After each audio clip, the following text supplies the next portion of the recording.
Don't change the channel. Don't you touch that channel.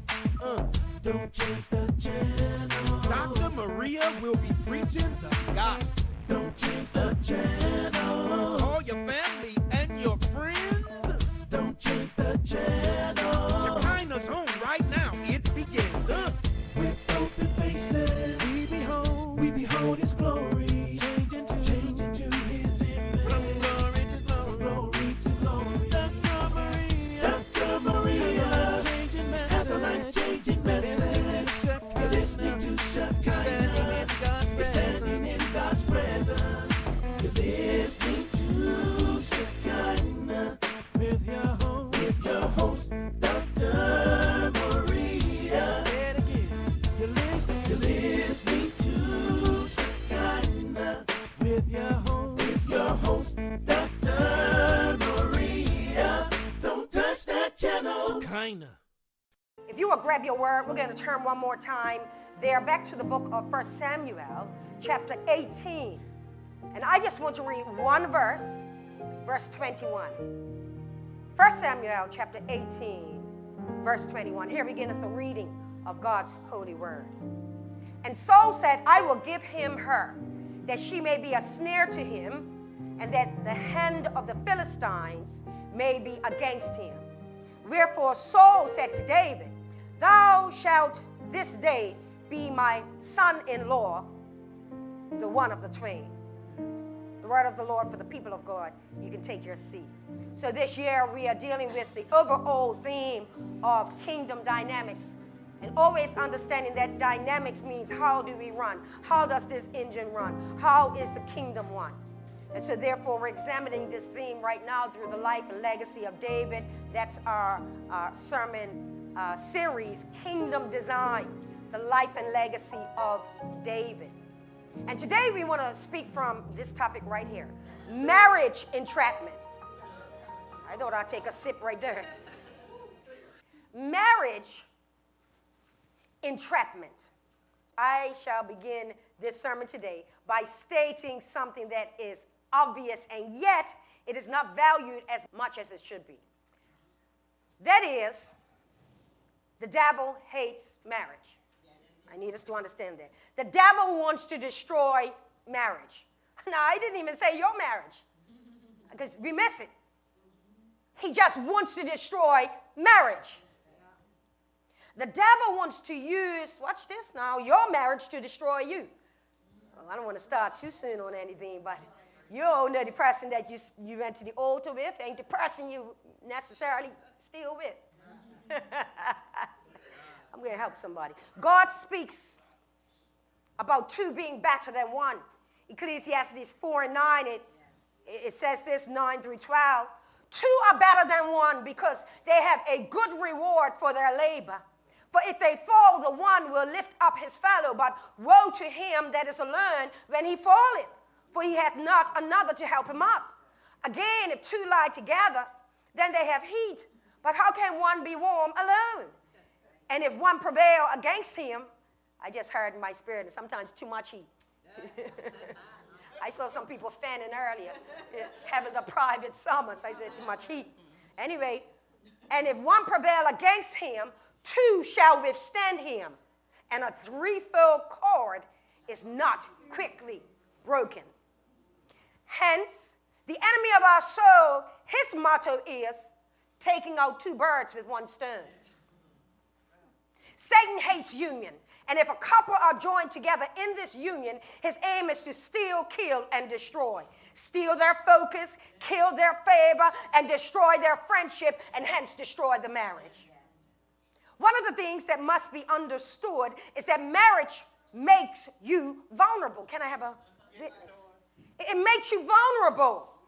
Many have falsely felt that the moment that they said, I do, that they were safe, sound, and secure.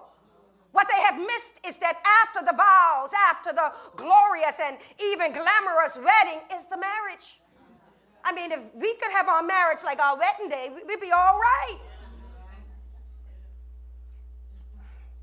Listen, marriage will lock or trap two persons in marriage And this trap will either make you or break you. It's going to make you or break you. And sometimes it breaks you to make you. The threefold cord of a marriage must be the man, the woman, and God himself. This is the cord that is not easily broken. If God is not in it, the head of it, it will stand a high possibility of failure. Failure to thrive, failure to grow into its God-ordained purpose, failure to take two individuals and make them one.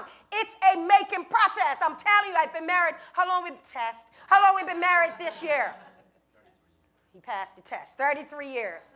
Can I tell you, I won't even look at the good out of there. He's a good guy. But can I tell you, God is still making me? Can I tell you, God is still growing me? I'm still learning about this thing called marriage and personalities. It continues on. And just let me help some of my young adults. Sometimes you get married and you believe that that's it. It should remain just like the wedding day. I need you to understand that because you mature and you change, so does the marriage. The marriage. You look at all those wedding pictures all you want. You're going to have to survive. You can go to Eva Maria. I mean, they sang my song and everything. Eva Maria.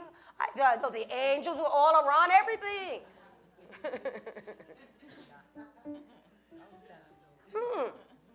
And so, church, and I look at him. I heard that key. Usually I didn't hear the minstrel right there.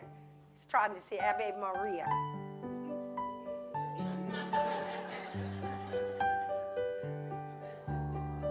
You remember when they sang that?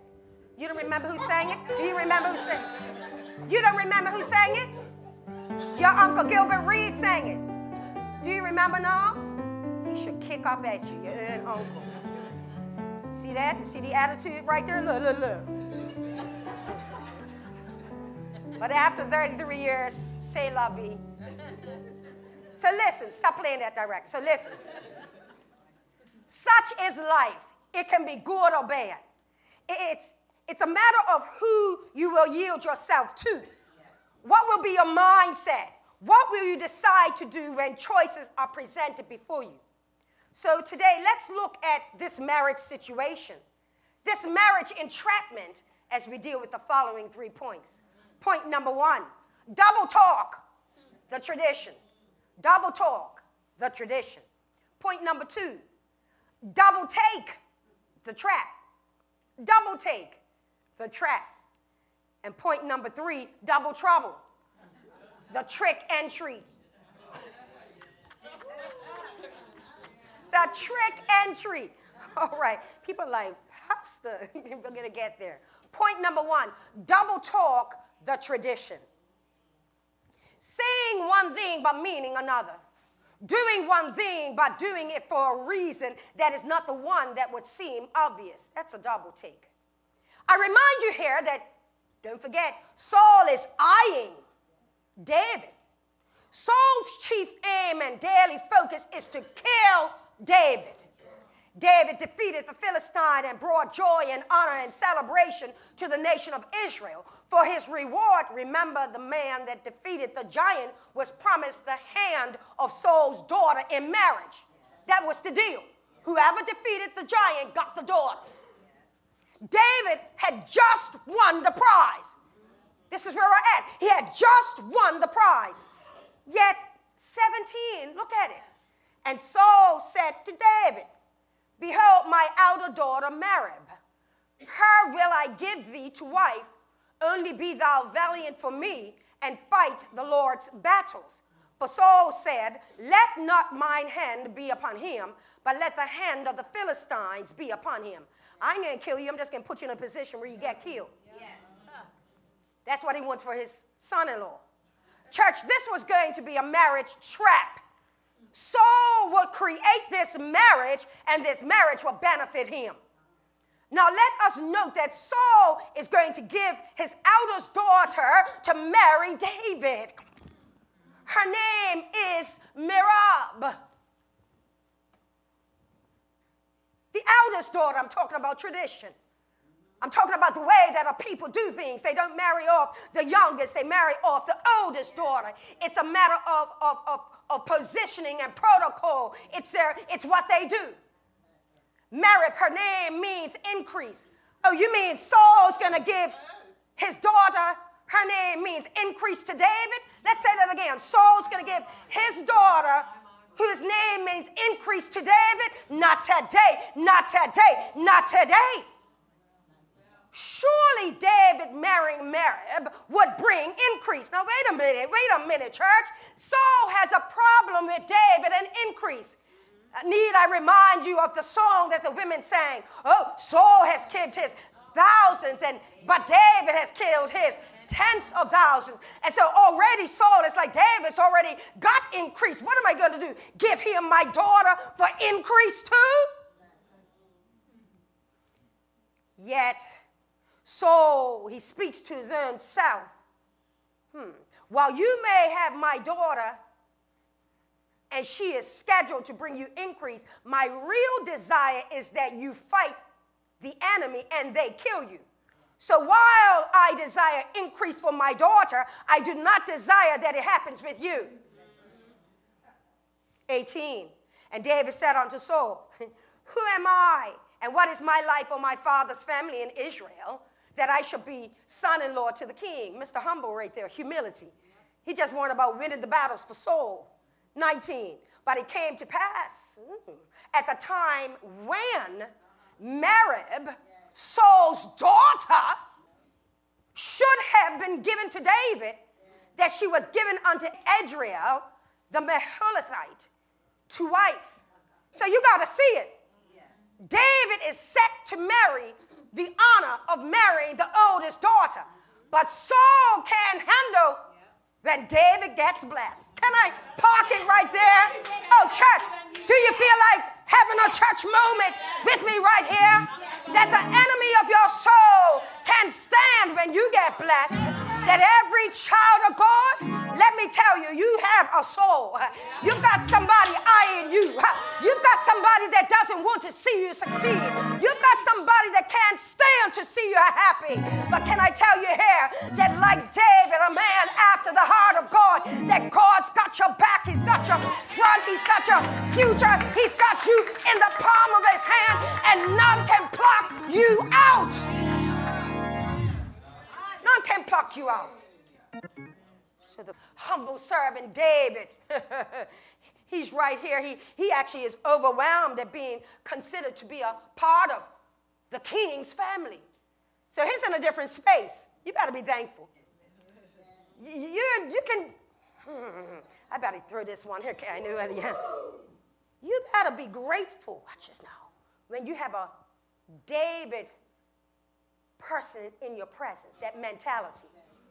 Because even when they have every right to be angry, every right to be disappointed, every right not to support, they will support anyway.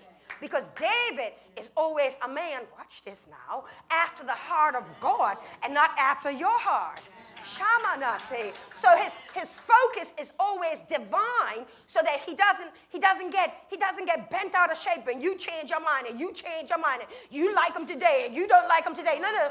It's so much up here. The Lord is my shepherd. He is so satisfied with who shepherds him that he don't mind shepherding others. Talking about when you are promised something, but you're considered not good enough for the promise. Yeah. So David, he's overwhelmed at being considered to be a part of the king's family. Yet before this increase, Merib, can take place, Saul changes his mind. Saul gives his eldest daughter to Adriel to marry.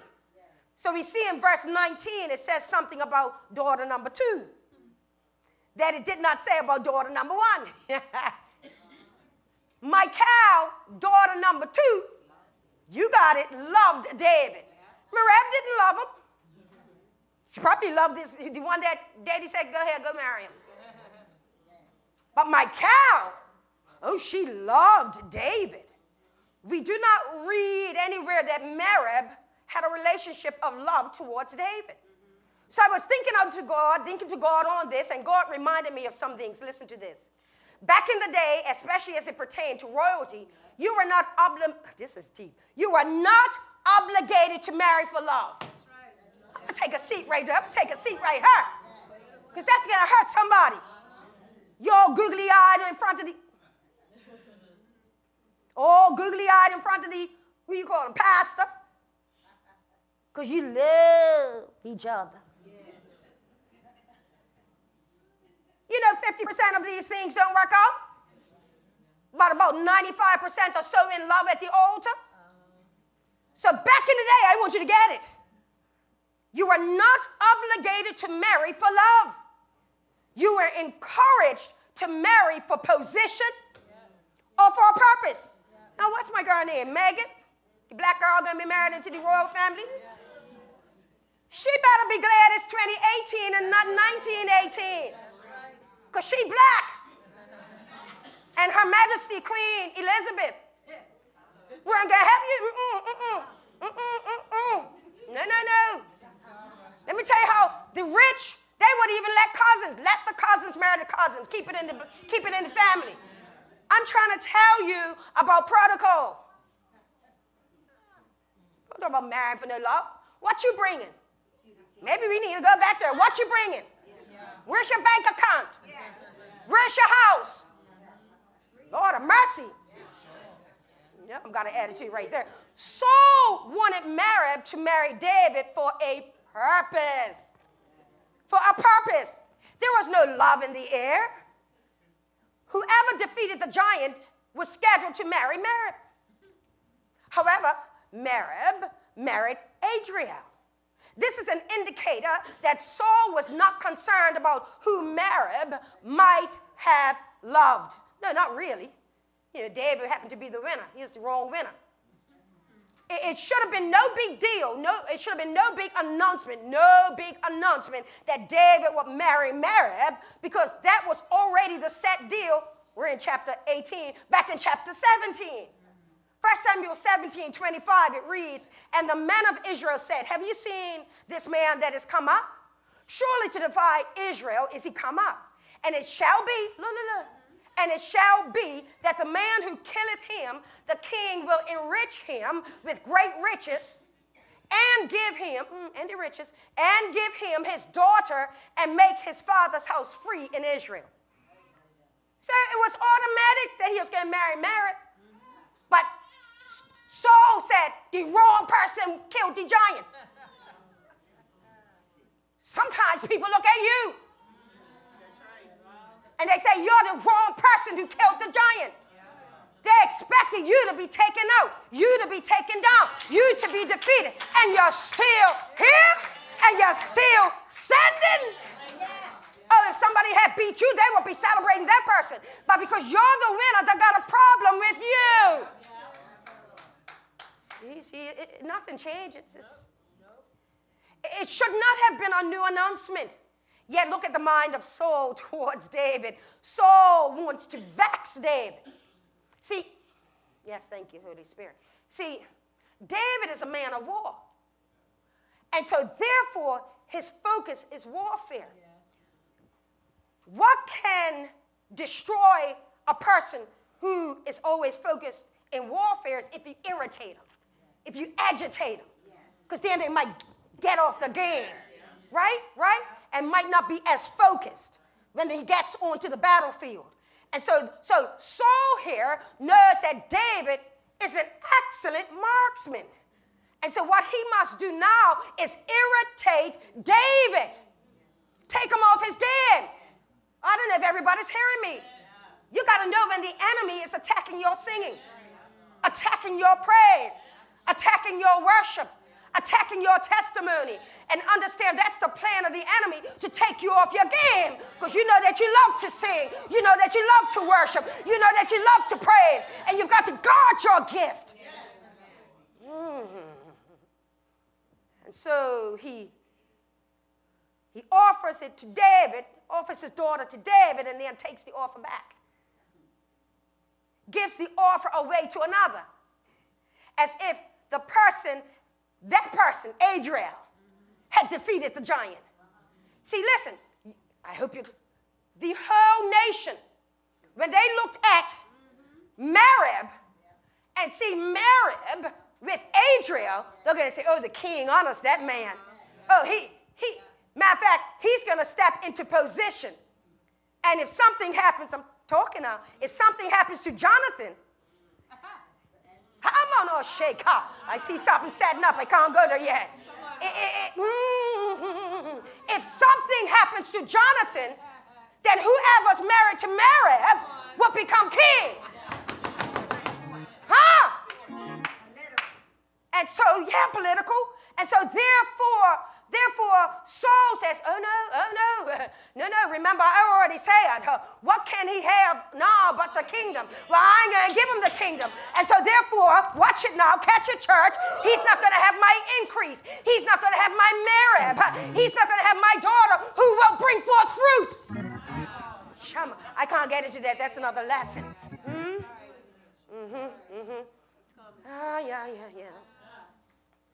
So give the offer away. The eldest daughter, whose name means increase, will be stripped away from David and given to Adriel. So what will happen now? Point number 2. Double take the trap, 20. And Michal, Saul's daughter, loved David. And they told Saul, and the thing pleased him. See, every father knows the daughter, you know. They know the makeup of the daughter. This one going to act this way, this one. They know. Good news for Saul. His next daughter actually loved David. Yeah. I remind you that Saul really does not care about the love. He cares about the purpose of that love. Saul's purpose is now spoken in the next verse. Plain as day, 21. Like he's not trying to hide it. Ain't going to be no secret commission. You know, they ain't going to be revealing what they did in the United States. The memo. You know, the great reveal that did nothing. Yeah. 21, look at it. And Saul said, I will give him her. Say what? That she may be a snare. Oh, yeah. A snare to him, and that the hand of the Philistines may be against him. Wherefore Saul said to David, thou shalt this day be my son-in-law in the one of the twain. Welcome to the family. You're 1 or 2. You ain't number 1, you're number 2, really. And you're only number 2 because I'm going to get rid of you. I got to get you in my confidence. I got to get you close to me again. I don't want you going anywhere. So come into the family. And so he doesn't realize that his position being given, the position being offered to him by the king is really a trap.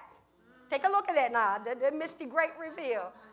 What the king offers you is a trap. Huh? Sometimes in life you're offered something that looks good, doesn't it? Huh? Oh, yeah. That was the shiny ring. Oh, I'm going for that. Oh, can't be nothing wrong with that. Surely the Lord is with me. I need you to understand that you got to have your discernment working right. Because sometimes placed under the crown is the trap. You'll never see the trap until you get into the very situation and understand that the enemy never desired that you increase. The king offers this daughter with the mindset of a marriage trap. Saul will get David to marry Michal, and Michal will be a snare to him. Bottom line, she's going to be a snare to him. Now, I'm not going to go to it yet because we're a couple of sermons away from it. She loved David, but she loved her father. Going to be a trap. She's going to be caught between.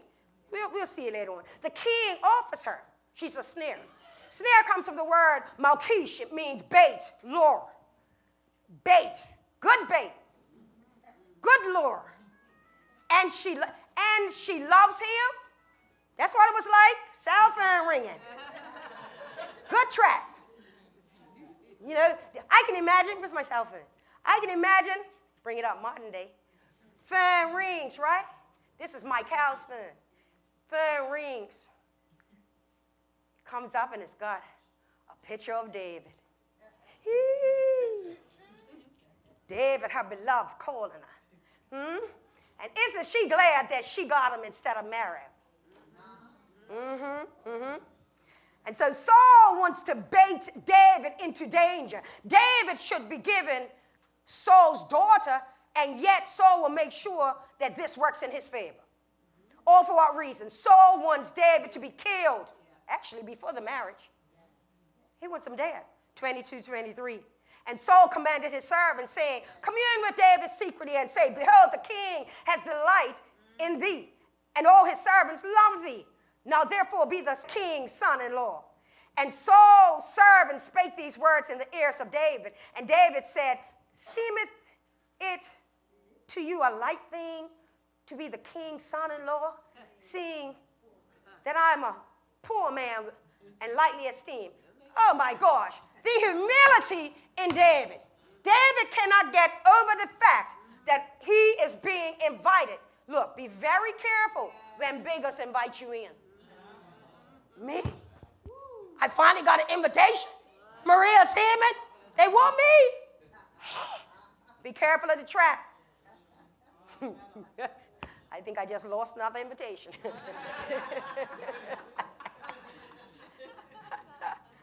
But you got to be careful of these setups. Yes, the Bible in Revelation speaks and heeds that he that hath an ear should hear what the Spirit is saying. You've got to hear what the Spirit is saying in every condition. You see, listen. We can all hear the same words, but depending on how your ear is tuned, you're going to get something different. Hear the same sentence, see the same situation, and receive it in a different way. And so we have to be careful, not only in what we hear, but how we receive it. We have to hold it up to God and have God to, God, what is this that I'm hearing? What does it mean? Don't allow me to respond too quickly. Sometimes you ever written a post, then highlighted that thing and erased it? I do it weekly, maybe twice a week. Okay, probably 3-4 times a week. Because now I understand, okay, the rawness of it is the emotion. Now, you can respond by emotion, or you can let it sit, marinate for a minute, and respond by the Spirit. That's what you want to do. So, it is vitally important not only what you hear, but how you hear what you hear. We can all hear the same thing and take in the same thing, but do things differently. So the enemy, hear me, is always, watch this, after your ear. You don't want to go there. You want to do that? Are you sure? This is why you have to be careful what you listen to here on social media. All the devil wants is your ear. And here is a sadistic Saul.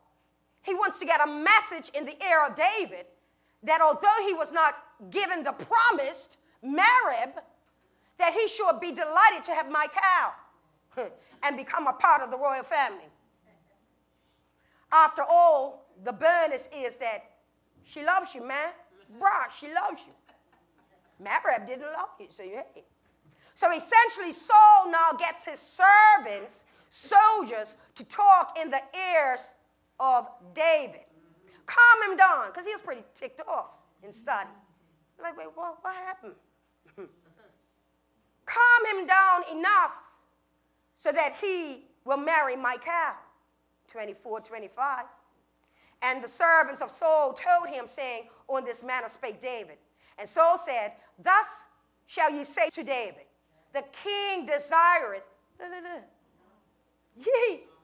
the king desireth not any dowry. You ain't got to have no money, man. You're worthy. You're worthy. You will not hear that from my lips. Look at what you got to get. But 100 foreskins of the Philistines to be avenged of the king's enemies. But Saul, you think he did? Look at that. Look at God's beautiful word. But Saul thought to make David what? Foe by the hand of the Philistines. He didn't say, you ain't got no money, no problem, but I know you're a fighter. Just go get me some Philistines and kill them. And you. No.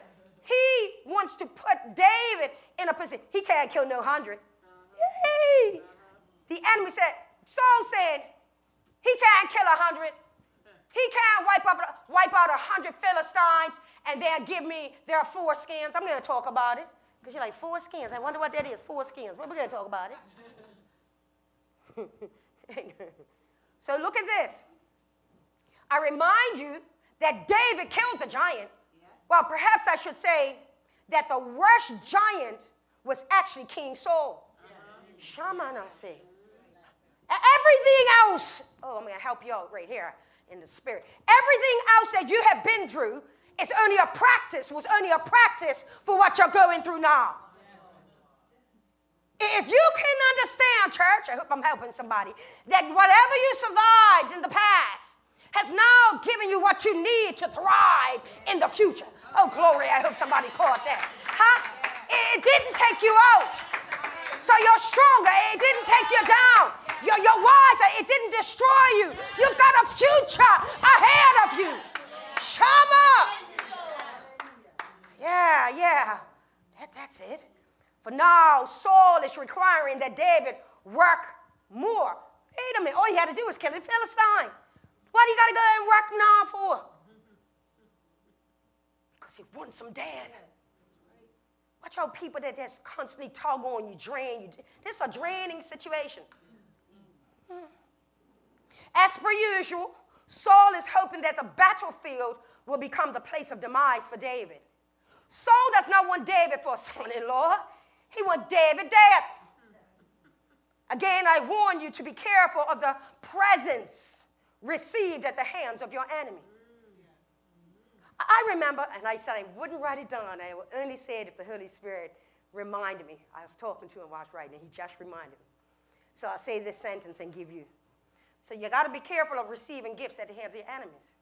So when I had my last baby, an enemy brought me a dress for her. Well, I knew that the enemy had a lesbian spirit and was in the church. So how many of you know that that dress never went on my baby girl? The devil is a liar. Huh? Hung up until I threw it out. See, you got to watch the spirit. Shamana said, behind the presence. I'll go without before I take, unless God has set it up so and it's clear. But I said, my bed. And I was nice, so I wouldn't tell off nobody. All right. Because I knew her and she knew me. Be careful. 26:27. And when his servants told David these words, it pleased David well to be the king's son-in-law, and the days were not expired. Wherefore David arose and went. He and his man, David, some boy. Why a boy? So he and his man, David arose and went. He and his man, I just love this, and slew, Shamanose, slew of the Philistines 200. Come on up in here. Come on now. You, what? He's got the increase.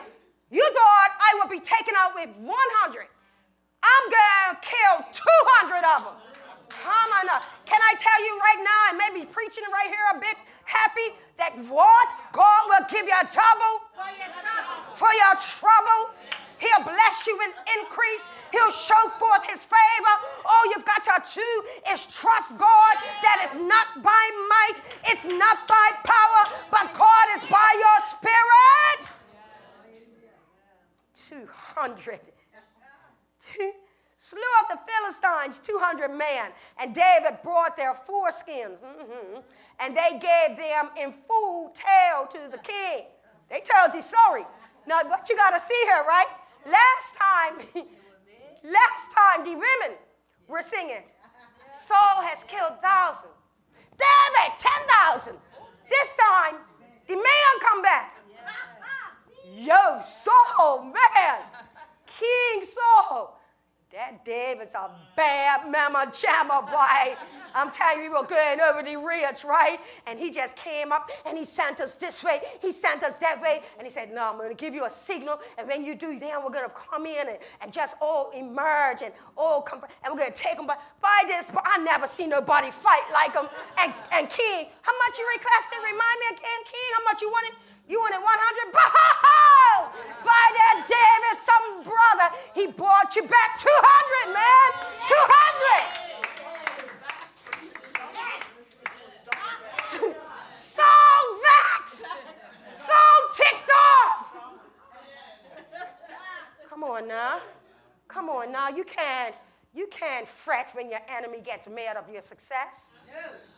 Come on now. Hey, no. Don't be afraid of success. That's what I want to speak. Huh? Don't be afraid to become more than what they thought of you, because God already spoke increase, favor, and opportunity over your life. Become all that God has desired for you to become. Oh, yeah. Yeah. So David brought their foreskins, 200, and gave them in full tale to the king, that he might be the king's son-in-law. And Saul had no choice now.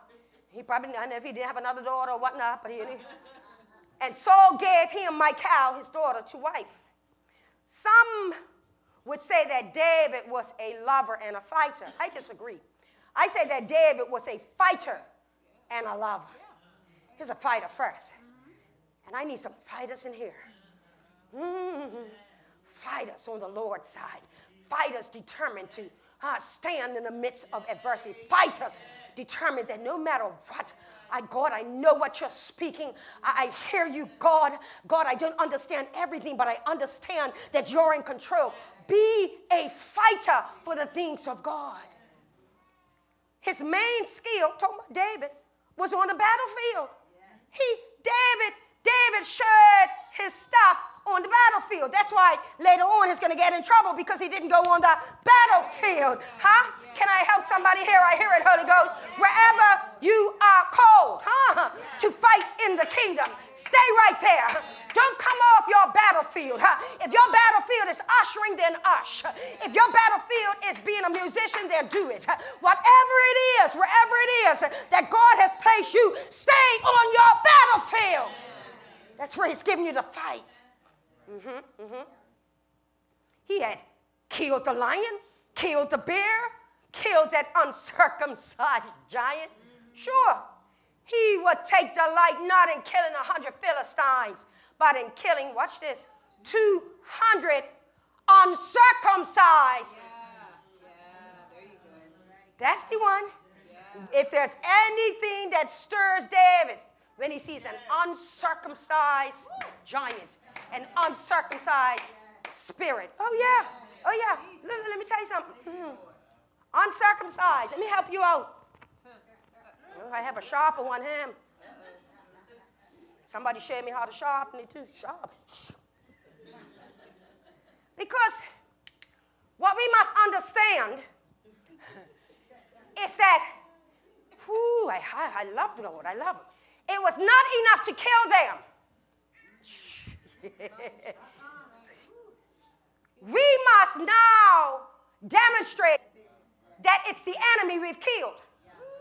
And the only way that they could tell it was an enemy is by going to the male organ and seeing that it was covered. So every enemy that was damned, God now exposed them. I don't need any volunteers for this. You just imagine. Huh?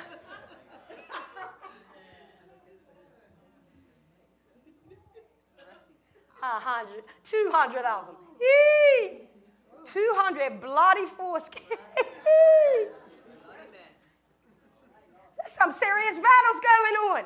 We're around here playing petty. That's exactly where I was going. Come here, Tyra, with the enemy. We love our enemies. Oh, God loves you. God loves me. We're a happy family. And it does not matter that you're not going to heaven. We'll just have good time on earth. Ain't no time like that. Come on now. No. fair game if you are an uncircumcised Philistine, if you are not, watch this, in covenant relationship, if you haven't, watch this now, if you haven't shed blood before while you were alive, you're going to shed it while you're dead. One way or the other, blood will flow. Shamanose. This is some serious stuff. David had a massive issue with enemies of God. Uncircumcised flesh. David delighted in removing those who spoke against God. Oh, yeah. David and his men would kill the enemy, and then as proof that they had been killed Philistines, he would bring back their uncircumcised. You better be glad we're in the New Testament. That we're under grace. I'm going to help somebody in a minute right here. See? Elder.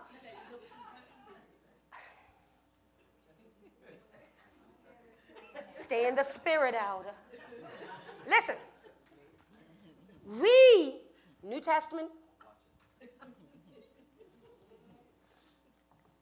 we've got to understand, I told this to one of the students in school overseas, the Bible is progressive. It takes you from the old covenant to the new. It teaches you. I can always teach from the old covenant because it's a lesson. It's a shadow. It's a teacher. But I can't live in the old covenant because of the new covenant. And I'm telling you that if we were in the old covenant or under the old covenant, every male would have to be circumcised because you are judged according to your hygiene. You are judged according to really the wherewithal, what you can afford to have. And so here, you are an enemy to the kingdom, boy oh boy, if you're not circumcised. The Philistines, they did not believe, hear me, in circumcision. They did not believe in it. The Philistines hated. You know, they were circumcisiophobic. They hated circumcision. The Philistines hated the practice of circumcision as it was an ordinance of God, and by David doing such an act, this would make Philistines hate David even more and seek his life. When you take a dead body and do something mutilated or other things I can't go into, that family going to hate you more. Did you see the court case with Larry Nassar and the father that says, Judge, may I request of you, would you give me 5 minutes with him? And he was so humble, wasn't he humble? I said, oh, Lord. Then he said, no, you know I can't do that. He said, on the same track, well, Judge, just 1 minute. Well, no, sir, you know I couldn't. By the time he left over, he was like, give me 1 second. He didn't get that second. They stopped him. But I'm telling you, when there is a hatred towards something that someone does to another who is innocent. So I need for you to understand that the Philistines at the end of this will hate David all the more. Do you see it, church? This is the double talk of Saul. Saul does not want David to be a hero. Saul didn't want David to be a hero. He wants David to be a zero, non-existent, dead. So all of this would seem as a setup for heroism was really a death trap, marriage trap for David by Saul. Let me say this. Circumcision is always evidence of your commitment to God. No longer circumcision of the flesh. Let me put the knife away. But now circumcision of your heart. That your heart now has been peeled back of anything that could possibly be hidden in it. And now you are revealed unto God. And your heart is before God. I'm telling you, and God just sees our heart. We're no longer hidden. That's the circumcision. Cut back the flesh. I like that. Cut back the hood. Can I talk about that for a minute? Huh? Why do you think the devils now got it? We're at all these hoodies. Everything's a hoodie. Helmet, clothes, because they're hiding the face, hiding the recognition. But I'm going to tell you right now that in the spirit, I don't wear no hoodie in the spirit. I don't wear no helmet in the spirit. What you see is who I am. I'm not ashamed of who I am. I am circumcised. I am given over to God. It's a difference. Cut back the hood. Remove the cover.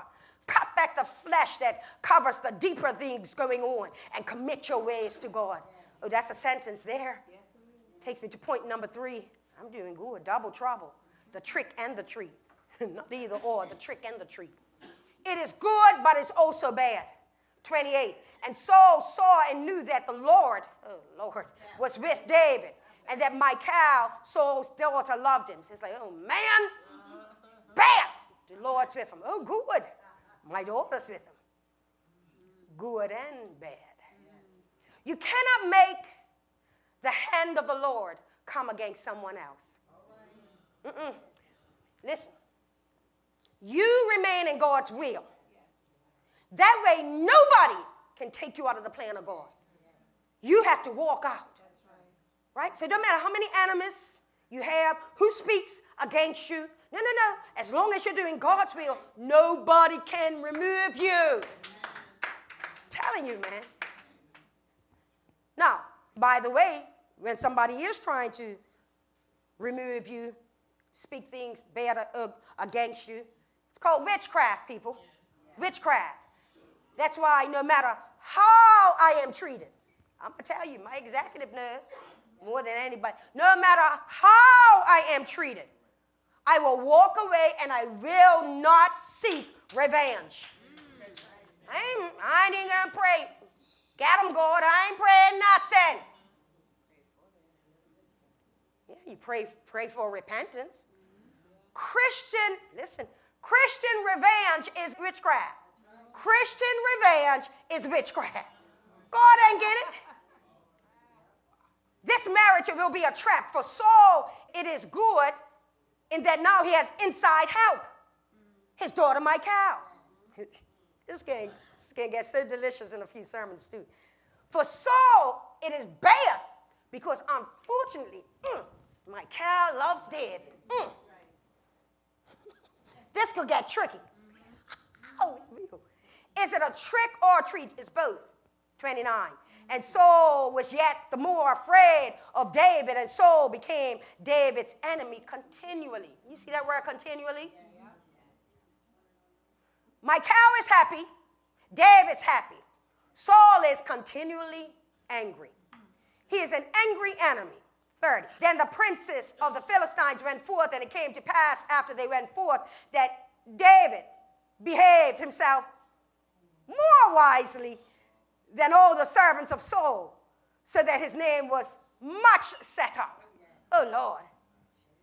Last time we read that he behaved himself wisely.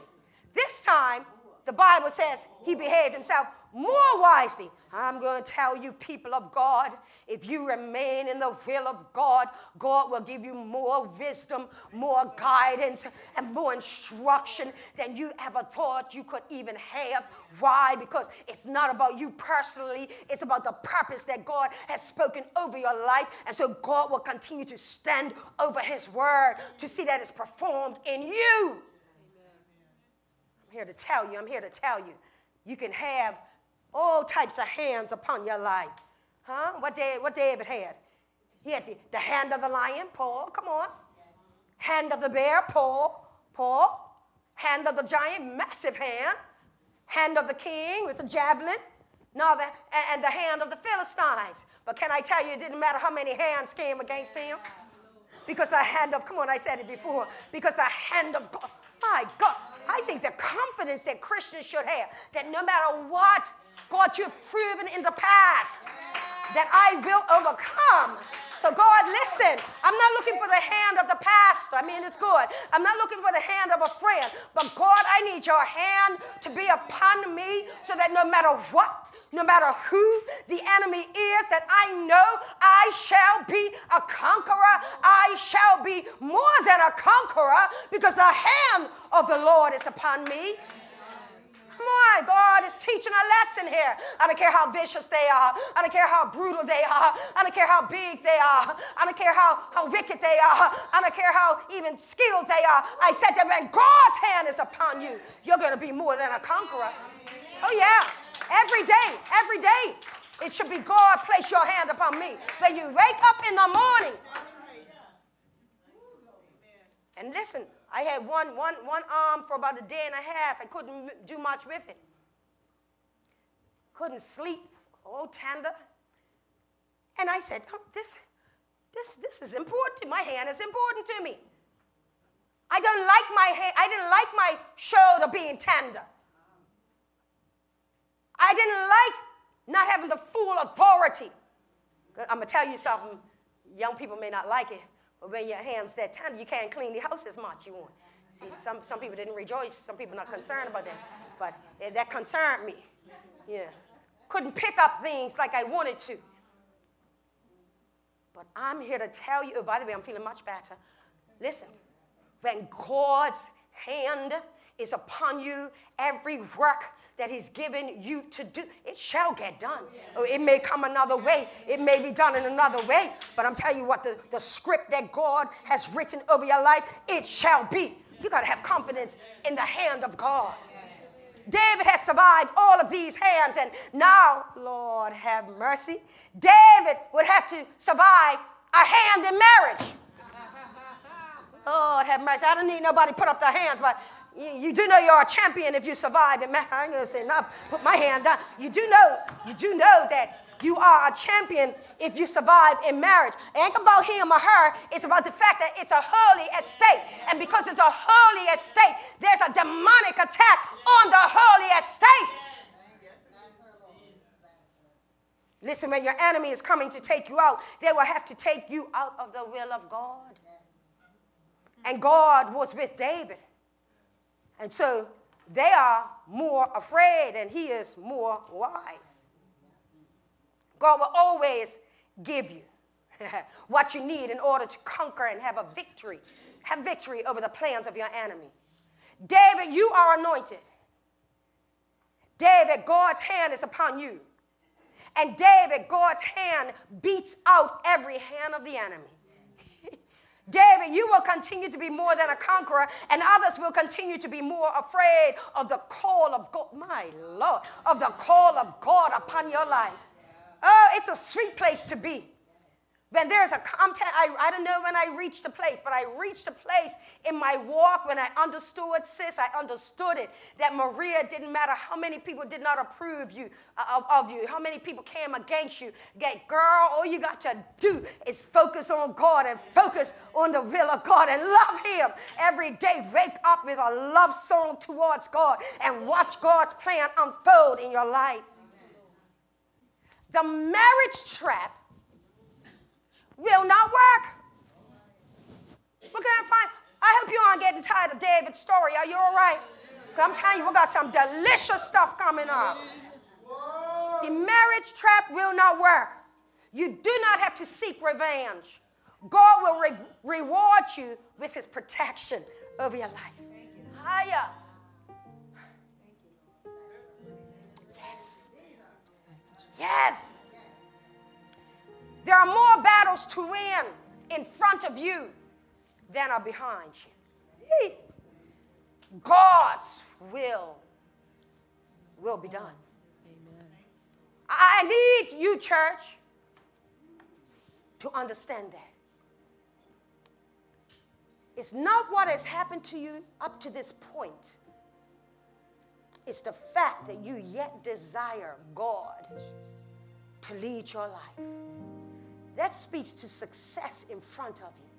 I'm telling you, it doesn't matter the lion, the bear, the giant, the Philistine, the king.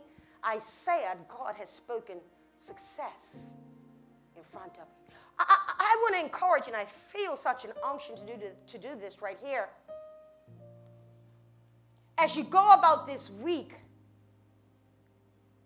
when you shake hands with someone, I'm going to remind you that God's hand is upon me.